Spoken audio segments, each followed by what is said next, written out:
Before I found my voice, I found her laugh, the one that raised me, held me, and taught me how to glow from the inside out. And through every season, every I told you so, every late night talk, she reminded me I birthed more than a daughter. I birthed a whole vibe. Okay, Mama, don't get cocky now. I mean, tell the truth, shame the devil.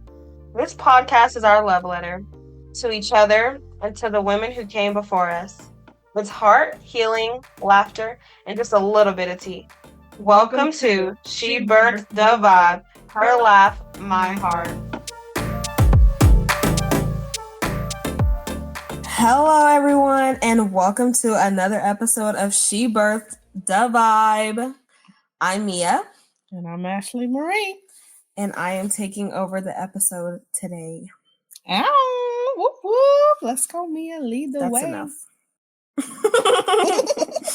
Okay. Well, so today there's we're that from our trusty bucket and see what we're talking about. I can't wait. And buckets. Okay. And today we are talking about Black girl joys. So, just to hop into Black girl joys, we have like some subtitle topics that we're going to talk about and actually ask questions about. So, the first one is the power of joy as resistance. What does that look like and what does it feel like as a Black girl? Mom? The power of joy as resistance? Right. Like resistance against joy? Well, I can talk on that subject where I wake up on 100 and then everybody else is looking at me like, girl, bye. And so I feel like as a person who naturally is, joyful or aspires to just wake up on 100 and wake up with a positive attitude, sometimes the world is not ready for that. And that can be kind of hard because you got to push through all the resistance that comes with that because, all the different moods and all the different attitudes that come with that, can be like, well, dang, you want to meet me with that energy? I'm going to meet you with that energy too. But you got to be like, you know what? I don't have time for that today. And so I guess that would be my experience. I think I've always either had a song in my heart. It's kind of how I feel like I am as a person. And that song in my heart is, I know joy comes in the morning because I know God keeps me and has kept me. And so tomorrow's a new day. Joy comes in the morning. So I'm waking up with my best foot forward. But, that resistance that comes with it takes some strength to endure. I would say when I think of joy as resistance, I would think of overcoming.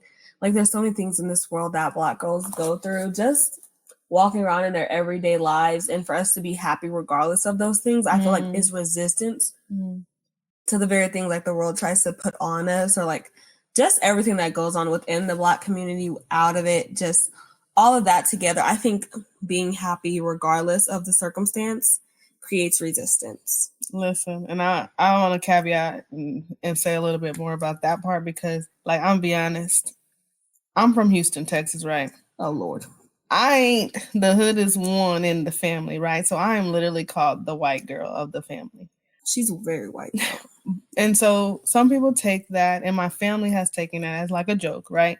So that's the joke that's over my head. I'm so sophisticated or uppity or proper, but I am a Black girl, and Black girls still be Black, meaning I still pop my neck.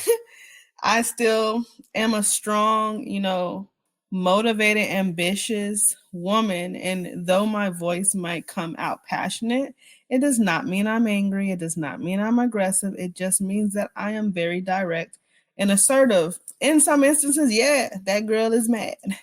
And I often, because, I have a character and a tone that is perceived as proper, it gets made fun of in the Black community as, she ain't Black, or what do you used to say, whitewashed or whatever, or whitewashed. And, for me, I really didn't take that as an offense. But when I was younger, though, my younger years, it was dang, you ain't Black enough or what, but is there truly a Black enough? Regardless of me being Black enough or not, the stigma is when you look at me, I'm a Black woman. And that is who I am, no matter, my background and my um, upbringing, especially from Houston. Because if you even think of Houston, there's a lot of stigmas to Houston people, and so that comes with like a added like you should be when you come from Houston. And so I always found that to be funny because I have lived a what you should call like an adventurous life. Though I grew up in Houston, I always aspired to see the world, right? And which is why I joined the military. My first duty station in the military was going to Germany. Now, coming from Houston, Texas to Germany, I was in a culture shock because I'm telling you, it was the cold seasons. They were just in their t-shirts and shorts during PT, which is physical training. And they were talking about, hey, Houston girl, like come out here in your shorts and your short sleeve shirt and your shorts. And I was freezing. I had all my clothes on. It took me a while to get like ready for the weather and just transition into the weather and acclimate it properly. But I wanted to always see the world. And so my first duty station was Germany. And then I went to Hawaii, and then I came back to Texas. And I have seen the world because in Germany, I used to get on that Autobahn and I used to get on the trains and I used to just travel all over the country just so I can see as much as I could. And I would even travel alone. And I'm telling you, there was a beautiful thing in Germany how they used to call me like a black queen. Like, I'm telling you, I don't know if in that time, they didn't see a lot of black people, but everywhere I went, literally, I always got called a black queen by the guys and by the people. Like every time I was on that train, I'm not playing. I was on a trolley one time and they'd be like, Hello, Black and Queen. he was like Black Queen. And I was looking at him like I wasn't like familiar with that. And I've never really been approached like that. But they approached me as Black Queen. I heard it multiple times and it was just like so beautiful to be respected as a Black woman and to be seen as beauty everywhere I went in Germany. And so I've always wanted to see the world. And yeah, I'm from Houston, but I won't, I love my hometown, but I wasn't going to just stay there. And I definitely can't live there. That traffic is horrific, like horrible. But that's my home. That's where I grew up and I have a lot of great memories there. And so I always claim it. But, there's still positivity about, going to see new things. And that doesn't take away your blackness. So true. Me and my mom earlier were talking about, I was like, how come you've never taken me to a protest? She said, real talk. She said, I don't really get into all that. I said, what does that mean? And I said, so like, you don't get into like black issues? She said, I don't get into all that. And then she was like, but don't cancel me though. She stays saying don't cancel me every time I tell her something. But it's always after she says the most insane things. But we were just talking about that and like standing with other people, but apparently she don't get into all that. True. And so just on that topic, like I'm gonna fight you on paper as opposed to fight you with my physical hands, right? And people kind of take that as a weakness sometimes, right? So just because I didn't come and was bowed and take my earrings off and smack you in your face and put these hands on you, don't mean that there's not another way for you to actually be assertive in respecting yourself. And what us African Americans don't realize, and us Black people don't realize, is that there are other ways than being that aggressive, whatever person that you can be. Whoa! Here come the comments. I'm just fixing to say what you want, but like I have had a better life actually asserting it through documentation, meaning either through the court systems or actually communicating in writing, meaning I send that person a certified letter or send that person an actual written out letter to communicate my offenses. And that has been more profitable to me, even with family members, because now that I got that in writing, now that I got that out, now we can continue to be family because that part has been out, but we didn't hit each other and we didn't smack each other. I grew up where I'm telling you, mama said, knock you out. If anybody know that song, it just repeated in my head recently watching a movie, but I'm telling you, my family was that mama said, knock you out family. I can't even I can't, there's too many times to count how many times I've seen somebody get knocked out, physically get knocked out, putting hands on each other. And that could be, for a child growing up in that kind of environment, that could take you to a whole lot of different places. Now, for me, I just knew who to play with and who not to play with, right? But I knew that it wasn't going to be my story. Now, yes, I've gotten in one physical fight my whole life in high school. And I'll never forget that, right? But you get pushed to your limits. And I'm telling you, she pushed me to the limits, but you got to really push me for me to be putting my hands on you. And so I'm going to try to fight that thing, in writing before I actually put my hands. But that does not mean that I ain't got hands either. And so I feel like people try to test that too. But you just got to stop. Like, I always say this, like, you in the subway line and you want to get mad about the person in front of you. You don't know what that person went through before they got in that line. And so I always try to tell myself, like, just think about the other person as humans, like, period. We are all human beings going through this journey together in the same lanes, just operating around each other. And yes, Black people have history. And I'm telling you, I don't play about that history because I tell my girls all the time, there is a stigma. There is a way you should present yourself, but there is a way for you to assert yourself and be direct and demand what you are worth, as well as there's a way to just not act in certain environments. And so they can choose which way they want to go with that, but that's the route that I've chosen. So in this topic, I feel like we have a great time to like really get into some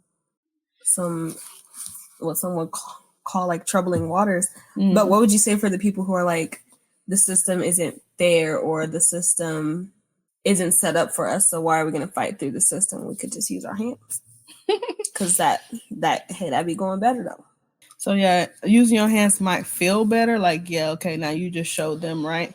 But using your hands can also get you into a lot of big trouble, right? Like, you want to be a lawyer. You can't have used your hands and been in court every day because you got assault charges. Right. And going to jail and have a record. And but so, question though. Yes. For me, and the reason I want to be a lawyer, the law is like a big game. It's like a chess match. You go back and forth, back and forth, back and forth, back and forth until somebody like checkmates the other person, right? Got it. But there are so many lawyers who don't directly do things, but it's like, hey, I know a guy who will get a guy gone. Like, hey, like, make a witness just disappear. I didn't do it. You don't know I did it. You don't know I told him to do it. But like, what do you say about that? What kind of conversation you talking about? Because I ain't trying to go to jail talking about canceling people with some guy. Girl. I'm just saying the conversation is like these are the norms of a courtroom. Sure. Everybody's not in there with clean hands. Sure. They're also like not in there just because their hands seem to look clean does not mean they're not getting somebody else's hands dirty. Or they don't have someone who will get their hands dirty for them. True. I mean, you got that ride or die person that's about it regardless. But anybody will become a ride or die for some money. That part too. But I mean, for me, in my house, we will serve the Lord. And so that's the only kind of fighting I'm going to do. Vengeance is not mine. Vengeance is the Lord's. And the Lord handle people better than I could ever handle people. And so that would be my advice towards that. Every time I try to do it my way and be like, oh, I'm so mad, Lord. Like I'm just mad and I want to just go tear up the house. But God say, just let me handle it. And I'm telling you, when I back up and let God handle it, I'll be like, ooh, Lord, have mercy on them. Because after I see what happens, I'll be like, Lord, please, whatever you're doing, don't do me like that. And forgive me for all my sins and my transgression, because I don't want that kind of measure of, consequence. And so as for me and my house, we will serve the Lord. And that's just kind of how I handle it. I give everything to God. And I'm telling you, it's the most peaceful way to live. We talking about joy for a Black woman. Like, my faith gives me joy because I know God's got my back. I know how many people done stabbed me in the back. I know how many people I done had to give 1 billion pieces of my cheek more than 7 times. But God, what did she just say? You give them the other cheek. No, she said I gave 7 people a piece of my cheek. More than 7 pieces of my cheek. Let me cut you right there. We're gonna go on to a new topic, people, because I know all the people my age are like, "What did she just say?" It just got weird. No, that one was straight like pause. All right. Okay, so our next subcategory is going to be laughter in Black families. I love that. Just a caveat, subscribe to our YouTube channel if you have not subscribed already. This is our new podcast, and we would love for you to join the conversation, as well as we will be promoting some new intimate groups because we would like to have some live events. And so please be in the know and subscribe to our YouTube channel. Now, Mia said, what? Laughter in Black families. Laughter in Black family. Our show is called Her Laugh My Heart. And I'm telling you, if you know me and Mia, you know we got the same kind of laugh, man. People be looking at us like, what? I actually get bullied constantly for my laugh. They be like, oh my gosh, are you a dolphin? Somebody get her a defibrillator because I think she's having a heart attack. It's actually quite insane, the things that people say to me. Like, people will get up and leave the room when I start laughing. I was like, bro, I'm going to laugh regardless because it's too funny, but yes, they hate to make me laugh. Listen, our laughs are pretty hilarious. I did do a little snippet of me laughing as we were behind the scenes trying to get our podcast up and running, but I think that's the strength. That was the wheeze. She needs that. I have different kind of laughs, okay? And that one is the one where I lose all my air and I have no air and I am just wheezing. That was clinical. But I think our laughter is our joy. I think it's our foundation. I think it's what keeps us back, connected whenever times get tough. Right. Because like the what we call it, the comicalness, like we say, we can't make this stuff up. The kind of things that happen in the house, like Mia left the ice maker thing. You know how the tray. It's ice. The ice tray. She leaves the ice tray in the refrigerator, right? You're supposed to put water in the ice tray, put it in the freezer. Somehow the ice tray gets in the refrigerator. We go into the refrigerator and we're like, can't make this stuff up. Like, what genius put this ice tray in the refrigerator? Super late at night. Like the ice, mind you, it's like pull one door, open the freezer, pull one door, open the fridge. Like anybody could have done it. So hey, true. We all fall short, but I mean, it's just silly things like that we laugh about. Yeah, like of course it was just an accident, but it became the comedy for the day. Like her younger sister said something real freaking insane today. That is the comedy of the day. Like we literally I'm said it all day, but we friends though. But we laugh a lot, and I really love that about my family because we take our jokes and we make it like our strength, and nobody takes it to heart. And even when they do take it to heart, it's like, dang, like that really was funny though.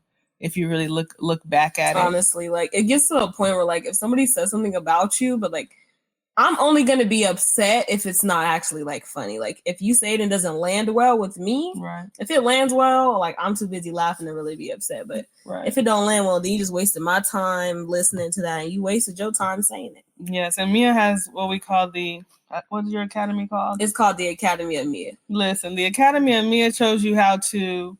It basically just shows you how to like take life not too seriously because life is too short to take it seriously, but life is too long to not take it seriously. Exactly. Like it's too long to make like horrible decisions, but like it's too short to be taking every little thing seriously. Right. So basically in the Academy of Mia, there's like freshman, sophomore, and I'll bump you up and down like as I see. If you say something like that was horrible, like and it just crashed, like let's say you're like, ha ha ha, I bet you wish you had that, and then nobody laughs. Crickets. You're a freshman. Like you're an incoming 8th grader. Like it's bad. Yes. And so that's just our little thing that we have enlisted as a true academy, but it's like how you rank on each other. It's how you you got to have a comeback in this house. Like you can't be no punk in our house. And Granny used to say that all the time. She ain't raising no punks. And I'm telling you, you cannot be a punk in this household because I'm telling you, they will come for you. Everybody gets got. Nobody is off the table. Do something insane. Nothing is off the table. Get caught slipping, and I'm telling you, you're getting ranked on the pictures, the little snaps of the photos of like literally my youngest daughter caught me slipping at the airport. I literally only had one sock somehow, how after we always tell her to put your socks. This is for all the old people. Crocs need socks and Crocs. You get it? If you put Crocs on, put them socks on. Ain't no reason. It's for the young people too, because I've seen a couple people do it, and they don't deserve to have feet anymore. But if you're gonna put socks on, if you're gonna put Crocs on, you better put some socks on. Yes. I don't care about the excuse. I don't care if it's the little fuzzy, the Crocs with the fuzz in them. That's extra nasty. Put some socks on. Yeah, so I get to the airport. We travel all the time. And so I get to the airport. All the time. So you think she'd be used to it. Got to take your shoes off, Dirty. right? But this day, whatever shoes I was wearing, it didn't even matter, obviously, because I had one sock on. Now that's one thing to have two different kinds of socks, right? But I literally had only one sock on. I had shoes on, one sock on, no sock on the other shoe. How did I even go out the house like that? So my youngest daughter I'm telling you, you cannot get caught slipping. I didn't even realize she was snapping pictures, but it was revealed later. So she takes a picture of me going through the TSA because I have to take my shoes off. So now I'm on the ground with one sock off and one sock on going through the TSA. If I was a TSA agent, I'd arrest her just for that. You gotta come with me, man, because I don't feel like you right in the head. Right. Like, how did you leave the house? You know how you say you like get dressed in the dark? Listen, I don't even have an excuse. You had to be blind for me to do that. Like, I don't even understand how I walked away thinking that it was okay to just have one sock on. Like, what happened to the other sock? How did we get to the point where I only had one sock on and I walked through the airport like that? One foot was cold. I guess, man. But yeah, so like if my family listen, you can't play with it. I mean, we will hit you with them stickers in the chat box, like the group chat. Don't get caught slipping, man, because it is hilarious. But all we will do is just send these stickers in the chat block, and it's just cracking up all day. And I think that's the joy part of our family. Like, I think that's a Black people thing. Like, we really like to kid with each other. We like to laugh with each other. I mean, we laugh about a lot of things, which I think comes back from our history. Like, there was so much hardships on our backs, and I think it was the comical aspect of our Black community. You know, like Tyler Perry does a great job with that. You know, like whoa, here come what are you saying right now? I think the Black community is not happy with him. Oh, y'all not happy with him, Black community? I didn't know. I don't know the tea all the time. Anyways, let's just talk about the community. Eddie Murphy used to do it back in the day. Martin used to do it back in the day. The people who make comedy in light of our history is what I'm referring to. Yeah. All the comedy that is displayed in light of our history, that is what I'm talking about. I feel like that is how we kind of heal our wounds, because we get to laugh through it. And I'm telling you, laughter really, really heals the heart. Who did that thing? I was like, laugh at my pain.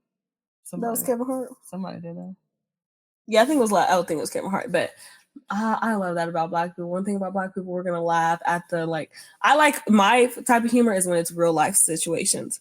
Like, let's say somebody does something and then somebody just says the funniest thing to like follow what they just did. Yeah. Like, that's my favorite type of humor, like that real life in the moment humor. Like, you just got to be like quick with it. Mm-hmm. Which for me, I know I got that from my dad because my dad does it all the time. But I really like our comedy and storytelling. Mm-hmm. Because like most of the time you'll sit down, like we'll all be in a circle, like on the porch or something, and somebody's telling a story, like half the time, you know, most of the stuff in that story is a lie. Right. It's a lie. They lying. Be truthful. Somebody telling a story. They are doing too much. They are saying some part of it, most of it is a lie.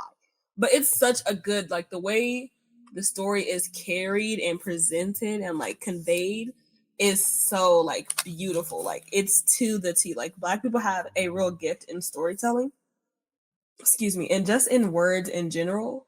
But I feel like I love when it's storytelling and the laughter. I feel like that really brings us together, because even when you're mad, like you just can't help but laugh. Right. Like, and even in the heat of the moment, like that person saying that one little arguing, joke, like somebody in the background saying something just so off the wall. It's just everybody's dying. Like, it can make the most tense of moments so relaxing and fun.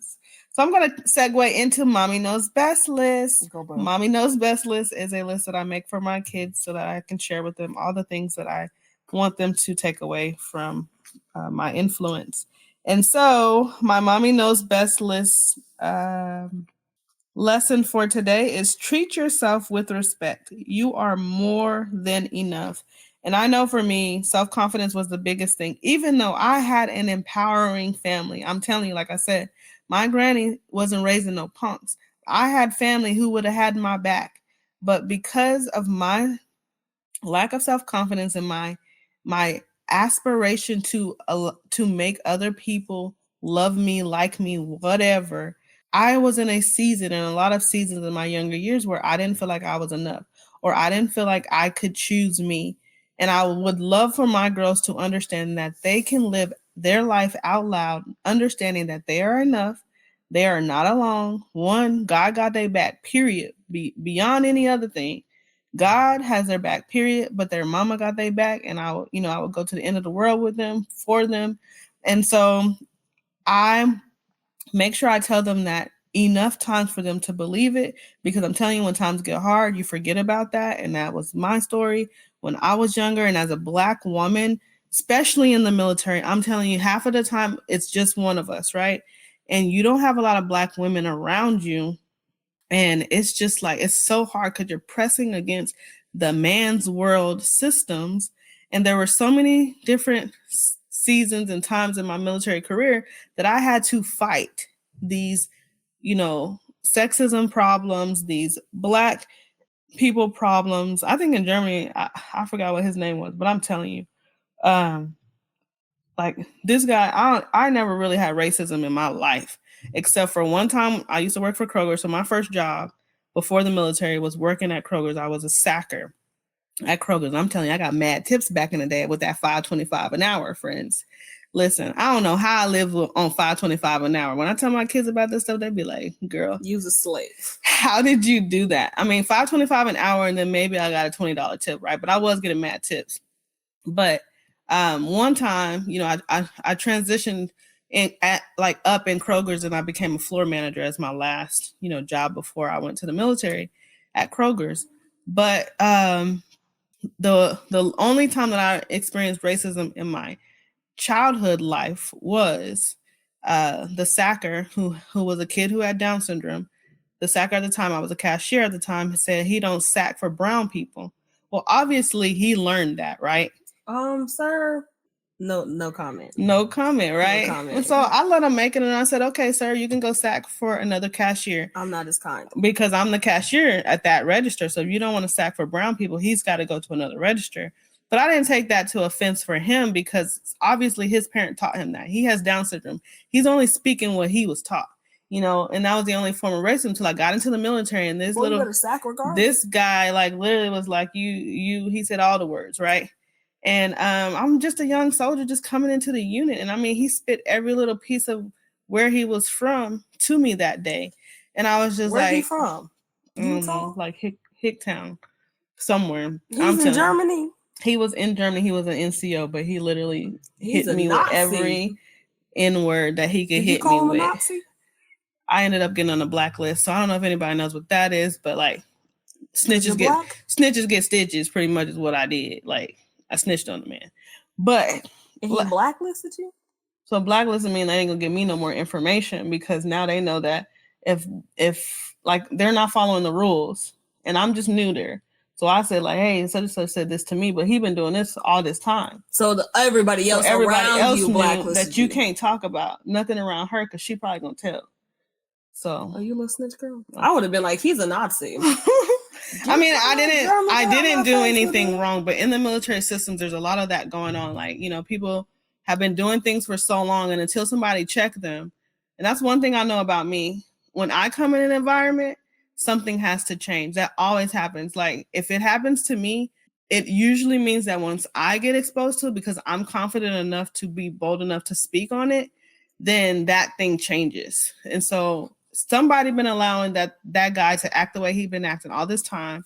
The other NCO involved was, always drunk and literally like call you up in the morning and be like, I'm not coming to PT today because I'm drunk. But, you ain't supposed to be doing that. And so, I ended up telling on them. And so then I got blacklisted from everyone else, because now they know that they got to follow the line, which is the standard. Like follow the standard. You're supposed to follow the rules anyway. So it wasn't that I did anything wrong. You sound like a goody two shoes. But to them, that's just what I was. And I know a lot of people are going to probably say the same thing. Like, dang, like you just come in there, snitching. But I was a standard person. I had the regulations in my pocket, and I didn't always do everything right, of course, because I was a soldier at the beginning of my career until I got became an NCO. Wait, let me finish my statement. No, thank you. But I'm saying, like, sometimes you gotta stand up for what's right. So when she's talking about protests and stuff like that, no, I didn't actually walk into protests, but I did not allow people to talk to me any kind of way. Is protesting not the standard? Huh? We protest because the standard is not being met. Right. But I never actually went into an actual protest. I'm saying I've never done that in my life. I've never been in a protest. Because you don't get into that? But I have gone to legislation. I've gone all the way to legislation to fight against bills. I've protested in different ways, but like I said, I do it by paper as opposed to maybe standing in the street. Right. Okay. That was a long military story. Every time we get into the military, we're on a tangent. We're on a tangent. But listen, my granny, she got some other protest stories, guys. Oh Lord. Wasn't she a Black Panther? I do believe that was the story. I'm scared. Alrighty, so we're gonna jump into our next one. And our next one will be the music, the style, and the vibe. The music, the style, and the vibe. Well, listen, I ain't got none of that. She ain't got no style. I ain't even gonna lie. We're gonna post her outfits, her daily fit check. Tell the truth, shame the devil, friends. Tell the truth, shame the devil. I ain't got that. Listen, I need help every day. From the time that I was little, I'm telling you, my sister, she could attest to this because she'd be like, sister, you need some help. Because I just get up and I be thinking I look real nice. That's the problem. She walk out the door like, yes, queen. I did and something. Like, absolutely not, because you have one sock on. That part. That part. But I would say the music, sometimes I get really conflicted about the music because some of it is just like diminishing to Black people in and of ourselves, but it's also like what's gonna get you bigger quicker. So like specifically on the topic of like rapping and stuff, I mean it's gonna get you big quick to what you say in those songs, but like at what point does it cost you? Like, true. Now I can say, so I can sing a little bit. I'm not a singer, but I can sing. So my dad is a good singer as well. He used to sing at the Apollo. He won a couple times at the Apollo back in the day. And my granny can sing very well. So I was exposed to the choir my whole life as far as granny singing in the choir, as well as I sang in the choir. I sang in assemblies in high school. I sang everywhere. I sang in the military, and I currently continue to sing in different places, right? So music has always been a part of me because I like to expand my horizons and sing all different things. So you hear me on my Alexa, I'm telling you, 1 minute I'm playing Cisa or Sia. It's definitely Sia. Sia. I can't even say her name every time. I just say, Alexa, play Cisa. And they be like, it ain't Cisa, it's Sia. But she said play Chandelier. Play Chandelier. That's my favorite song, y'all. If you didn't know, Chandelier is my favorite song. I love that song. But I mean, from 1 minute I can be playing Chandelier, next minute I can be playing country, next minute, I'm always blasting the gospel. But I've loved all kind of music my whole life. I can listen to pop, I can listen to rock. NSYNC, I'm telling you, Elisa, where you at? That's my bestie from my childhood. Let's stop right there. NSYNC was our boys. She's taking over the group chat. We love NSYNC. So I can listen to all music, but I love to vibe in music because I feel like I said, joy, I've always had a song in my heart. Joy and singing and music has really like kept the joy in my life. To stay on subject, I was going somewhere with this conversation. Mija. Why are you so long-winded? Every time we gotta take a because I get passionate. For real. And why is it a loop-de-loop? Because that's where we're going. We go, listen, in a circle. I came to the point. Joy in my heart, music in my soul, hunty. Your music got to be beating off beat. Listen, I did be off beat, but listen, I'm the only one who can actually get a dance together. Like when it comes to like dance moves, yeah. But the heel toe came out back in the day. Crip walking came out back in the day. She can do all those old dances real good. But when somebody pull out some new moves, she start. Yes, like I don't have no rhythm. Yes, that is true. Like if you ask me to dance right now, like the rhythm is off. But if it's a dance move, I can get it quick. That's true. I was gonna say like I've been kind of expanding my horizons with different music that's like outside of what Black people you listen to. And let me tell you something. Nothing will get you like thrown out of a room faster than if you tell a group of Black people that you listen to country music. Right. They be like, what? Well, we want to listen to Little Baby. Like, oh my gosh, everybody chill. Like, y'all need to add some more stuff to y'all's playlist. And they be listening to some insane stuff. We're not even going to get into the devil worshippers, but that's besides the point. But not the WWW demons. But that's insane. But like, just the stigma around expanding your horizons as a Black person. Or I want to listen to a Taylor Swift song when I feel like listening to a Taylor Swift song, because sometimes I'm in that Taylor Swift vibe. And that's your business, auntie. Exactly. But the Black people be like, what? What are you doing? Somebody play Erica Badu. Like, Yeah. no disrespect to Erica Badu because she's in the playlist too, but like, it's not her time to shine right now. She'll have her time, and Taylor's in her prime right now. She's in her moments. So I just feel like there's a big stigma around like what you want to listen to when you want to listen to it. And I feel like Black people put themselves, Yeah, that's because true. nobody's holding us there. We could venture out, guys. Right. We could Who listen to a said you couple new couldn't songs. listen to different You know, songs? Morgan Wallen, he's kind of in there. Jason Aldean, he's question mark right now. But you got a lot of question marks I don't know nothing about. My man Morgan, he in it. So I just feel like we could expand our horizons and get out of this box that we kind of shoved ourselves in. Yes. Did you want to do your top of the hour? Yes, tip? let me get to, because I'm getting distracted. I'm like, what? Top of the hour tip: don't be afraid of a man that can die, man. I always say that all the time. So people ask me like, why are you so confident? Like I just said, I just got this way. I have not always been confident all my life, but then I got a recollection in my mind, like it just clicked one day. The bubble just hit me, and it was just like, listen, that person can die. I can die. We are fleshly beings. So why would I be afraid for a man that can die? And if that's the person who can answer my questions today or give me the opportunities that I need today, I need to go talk to that person. And so I just started creating this mindset that everybody is a human being. They're like my brother, my sister, my neighbor that I could just go talk to. And I just say, hello, my name is, and I can introduce myself and, make a connection or relationship with that person. So that's my top of the hour tip. Never be afraid of a man that can die, because we are going to have our death date. But don't let that fear hold you up from the opportunity that you can gain if you just say hello. I love that. That's actually a really big thing.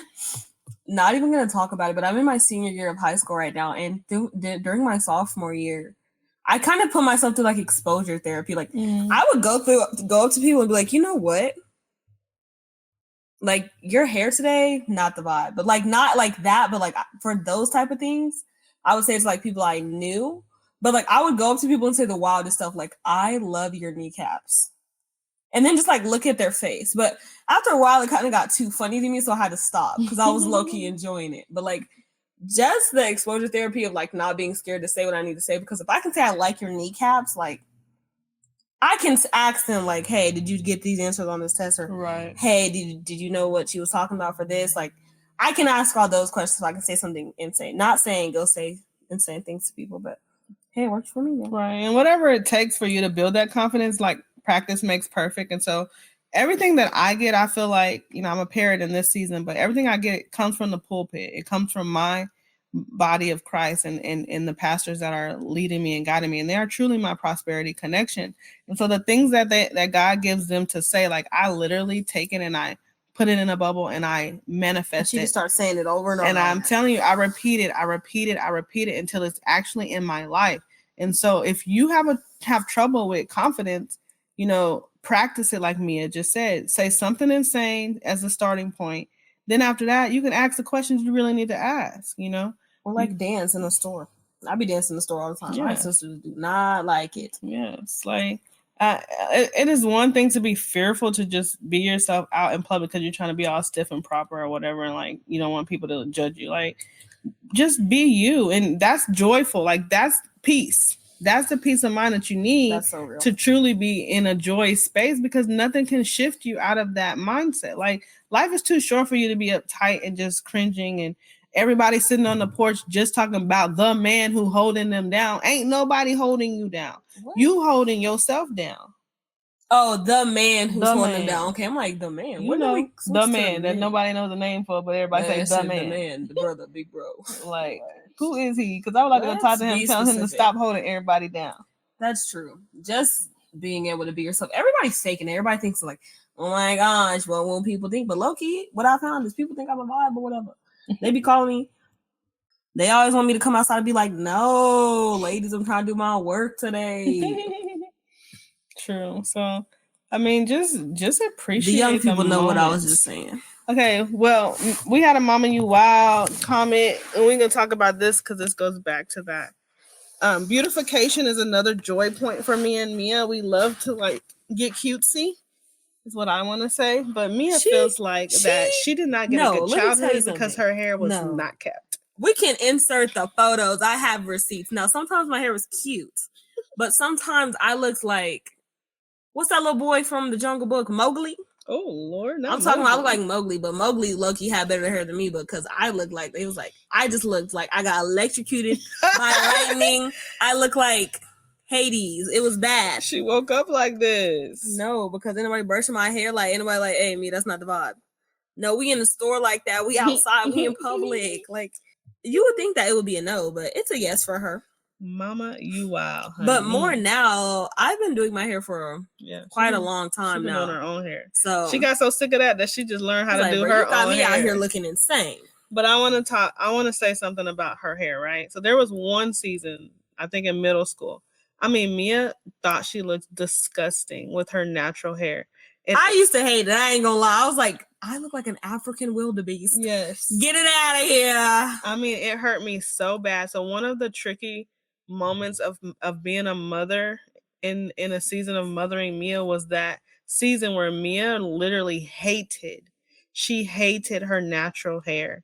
And it hurt my heart because I was like, you're beautiful with that natural hair. And she couldn't see it. Like, she wanted to just disappear if she had to wear her natural hair because mommy can't do her hair all the time, you know? And so it's like, some days you got to be natural. And now she wears her hair beautifully natural. And I love to see her in this space, but I had to sit her in that mirror one day and I said, you are not leaving this house till you, I mean, she's crying. And I was like, you cannot leave this house until you look in that mirror and you walk out of there and you think that hair and that face is beautiful. And it was the hardest thing I ever had to do. It was actually pretty rough. I remember this. I was like really, really crying. I was like, she was crying. I was holding on to the bathroom sink. I was falling off around. Yes. It's actually like, it's kind of funny. Like the way like if I would look at it right now, it'd be funny. But the way I was feeling in that moment, I was like, bro, like what is happening? But honestly, I could not see a lot of things. So, hey. But now I just woke up one day. I was like, let me check my hair out or whatever. Because I low-key I got sick of doing it. So, like, you know what? The body's about to see me outside with my natural little hairdo. And all day, everybody was like, oh my God, Mia. Now she gets let me, come talk to me. Come talk to me. Yes. She gets all the most compliments about her natural hair. But there was a phase where I did not like it. The face was not tea. The hair was not tea. Nothing was nothing. Yes, to tears. And so if you have children, you know that, I mean, I know most of us who have girls, there's a phase where those girls think they're the ugliest thing in the world. And as a young girl, I used to think, you know, I'm just a friend and I'll never be the girl that guys like, right? But, you know, you got to look in that mirror. You got to be like, girl, you a baddie. And that's what I say to myself now. Like, I don't care what my kids call me. When I look in the mirror and I see Ashley Marie, them beautiful brown eyes, I'm telling you, they catch them every time. Brown eyes, bro. Them brown eyes get them every time. They look into them eyes and it's dreamy honey. And so I know. Pause, chat. Ayo, chat. Mama, you wild.